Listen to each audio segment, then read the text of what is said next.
Tibbiyot yo'nalishida super kontrakt bekor qilinmoqda. Muhokamaga qo'yilgan qaror loyihasiga ko'ra 2026-2027 o'quv yili, ya'ni joriy yil sentyabrdan boshlanadigan o'quv yilidan boshlab tibbiyot yo'nalishidagi oliy ta'lim muassasalariga super kontrakt asosida o'qishga kirish mumkin bo'lmaydi. Shuningdek, endilikda tibbiyot oliy ta'lim muassasalariga o'qishga kirish uchun imtihonlarda minimal o'tish balli 70% etib belgilanmoqda. Bu 132,3 ball degani.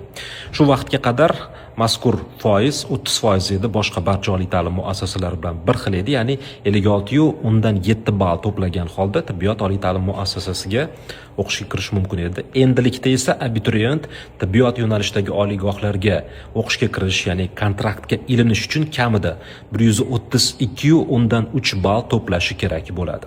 Ushbu videoni tibbiyot yo'nalishida talaba bo'lish istagida yurgan barcha tanishlaringizga yuborib, ularni xabardor qiling.